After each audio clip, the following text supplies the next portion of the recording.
वरुण बहुत खुशी से घर में घुसा ही था कि अंदर से आते शोर ने उसके पैर जकड़ लिए। मम्मी और रिया सुमन को ताने बरसा रही थी। मम्मी, अरे हमारे टाइम में ऐसे चोचले नहीं थे। वरुण को दोस्तों में जाना है तो जाए, तुम्हारे शहर में घुमाने की क्या तुक है। बहुएं पर्दे में ही अच्छी लगे हैं। रिया, मम्मी भैया की क्या गलती है। मुझे लगता है कि भाभी मेरे से होड़ करती हैं। मैं तो खुशी से अपनी लाइफस्टाइल के किस्से न बताती थी। मुझे थोड़े ना पता था कि ये बराबरी करने लगेंगी। सुमन सिर झुकाए रसोई में काम समेट रही थी। मम्मी और रिया डाइनिंग टेबल पर बैठी खाना खाते हुए बातों के तीर बरसा रही थी। वरुण को सुमन पर बहुत गुस्सा आया। वो दंदनाते हुए अंदर आया और सुमन के पास जाकर खड़ा हो गया। उसे असमय घर में देखकर मम्मी और रिया बर्तन टेबल पर ही छोड़कर कमरे में जा घुसी। पर वरुण को उनसे कुछ लेना देना नहीं था। उसने सुमन को गुस्से में देखा तो उसकी दबी सिसकियाँ रुलाई में तब्दील हो गईं। वरुण ने उसे सीने से लगा लिया। 2-4 मिनट के बाद उसका सिर सहलाते हुए पूछा, तुमने खाना खाया क्या? सुमन ने झेंप कर सिर झुका लिया तो वरुण का गुस्सा और बढ़ गया। उसका हाथ पकड़कर उसे कमरे में ले गया और अपने बैग से समोसे का पैकेट निकालकर सुमन को अपने हाथ से ही खिलाने लगा। खिलाते हुए उसने सुमन से प्यार से पूछा, मुझसे शादी करके तुमने कोई पाप किया है क्या सुमी? सुमन ने वरुण के मुंह पर हाथ रख दिया। ये आप क्या कह रहे हैं? आप मेरे जीवन का सबसे हसीन तोहफा हैं।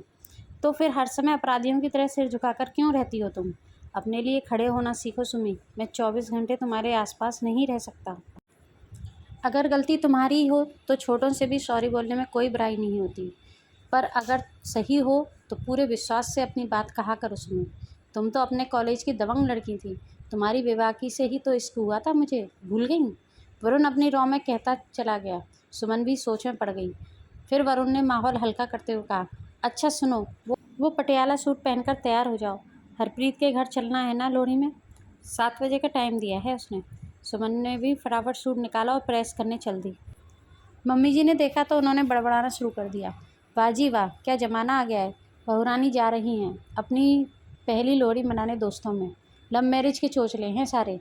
अरे अरेंज मैरिज की होती तो सुमन ने सूट की तय बनाते हुए उन्हें टोक दिया। मम्मी जी, इस बात का लव या अरेंज मैरिज से क्या लेना देना है? अरेंज मैरिज होती तो क्या वरुण अपनी पत्नी को प्यार नहीं करते, या उसे घर में बंद कर देते, या इनके दोस्त अरेंज वाइफ को अपने फंक्शन में नहीं बुलाते? मम्मी जी सकते में आ गईं। अरे तूने तो मेरी जवान ही पकड़ ली, बहुत तेज हो गई है। सुन, जाते जाते सब्जियां बना जाना। मेरे हाथों से इतनी ठंड में काम ना हो सकेगा, समझी? सुमन ने मम्मी जी के गले में बाहें डाल दी और हंसकर बोली, मुझे पता है माँ, सब्जियां बन चुकी हैं और आटा भी लगा दिया है। अब आप कहो तो पराठे भी सेक दूँ? मम्मी जी ने जवाब दिया, नहीं रे, पराठे मैं तभी गरम से बना लूँगी।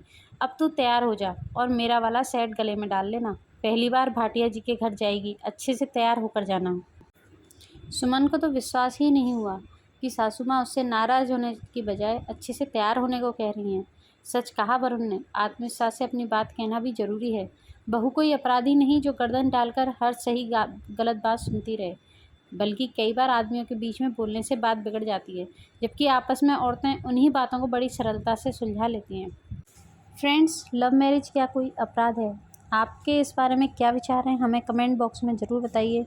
और अगर कहानी पसंद आई हो तो उसे लाइक शेयर ज़रूर करें। हमारे चैनल को सब्सक्राइब कर लें, बेल आइकन प्रेस कर लें, जिससे कि आपको आने वाली न्यू स्टोरी का नोटिफिकेशन मिल सके। Thank you.